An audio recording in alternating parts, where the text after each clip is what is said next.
Donc maintenant, si je veux faire un motif dont le contenu n'est pas rectangulaire, je devrais trouver le moyen de fabriquer un rectangle qui va délimiter les bords de ce motif. Alors supposons que je fasse un petit triangle. Pour ceci, je prends la plume, je pose un point, je déplace cet objet, disons de 2 cm, et 0 verticalement. Je copie. J'affiche en mode tracé. J'ai bien 2 points. Ce deuxième point, je le déplace. Cette fois avec un angle de 120 degrés. Donc c'est 120 degrés par rapport à l'horizontale, 90 degrés plus 30, et mon point va arriver ici. Et je copie. Et ceci constitue les extrémités d'un triangle équilatéral. Je sélectionne ces 2 points, je joins, pomme J, commande J, je joins et je joins. Voilà mon premier rectangle. Mon premier triangle, pardon. Je fais une nuance, ça sera la couleur 1. Un petit coup de bleu. Couleur globale. J'affiche en aperçu. J'enlève le contour. Je sélectionne mon triangle. Et je le tourne. Outil de rotation par rapport à ce centre-là. Je prends une extrémité de mon triangle. Avec la touche Alt. Clic. 60 degrés. Et je copie. Et je lui mets une deuxième couleur. Ce sera ma couleur 2. Comme ceci. Voilà mes 2 triangles. Je prends le tout. Je prends l'outil de rotation. Et par rapport à ce point, avec la touche Alt, je fais une rotation cette fois de 120 degrés, puisque j'ai 2 triangles à tourner. Je copie et je répète. Voilà mon module de base. Si maintenant je prends ceci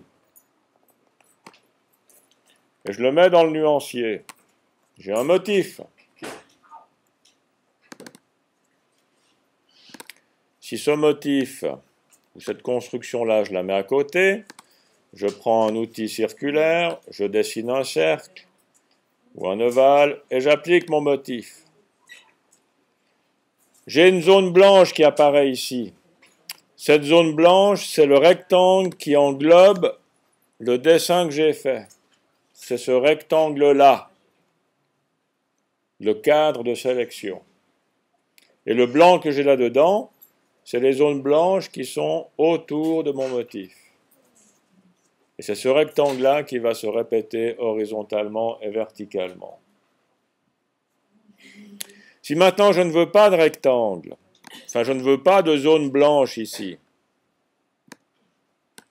je dois dessiner un rectangle qui va servir de délimiteur. Et ce rectangle, je vais le faire depuis ce point jusque là. Et je vais lui enlever son fond. Je vérifie qu'il soit bien placé. Il faut que la construction, que le dessin soit très précis. C'est le cas. Ça signifie maintenant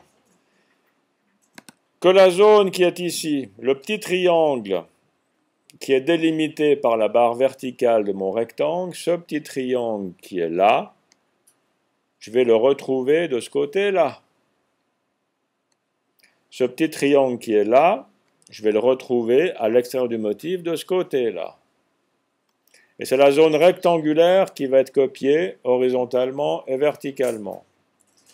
Donc ça veut dire que la couleur, le bleu clair qui est ici, je vais le retrouver là. Et le bleu clair qui est à l'intérieur de mon rectangle, je vais le retrouver à l'extérieur sur le côté. Maintenant, pour que ça fonctionne, il faut que ce rectangle qui n'a pas de fond et qui n'a pas de contour soit placé derrière le contenu de votre motif. Donc dans mon exemple, il faut qu'il soit placé derrière les triangles. Donc, je vais le mettre en arrière-plan. Et maintenant, je prends mes triangles et le rectangle invisible, qui est placé derrière. Je mets ceci dans mon nuancier. J'ai un nouveau motif qui est ici. Je vais appliquer ce nouveau motif à la forme que j'ai dessinée tout à l'heure. Mon nouveau motif. Et je n'ai plus de zone blanche comme j'ai eu avant. Donc si vous avez un motif qui est constitué d'objets qui ne sont pas rectangulaires, vous devez créer un rectangle qui va délimiter la zone utilisée par le motif de façon à pouvoir la répéter horizontalement et verticalement. Il faut que ce rectangle n'ait pas de fond et n'ait pas de contour et qu'il soit placé derrière. C'est ça le secret du motif. Voilà, je m'arrête là pour cette vidéo.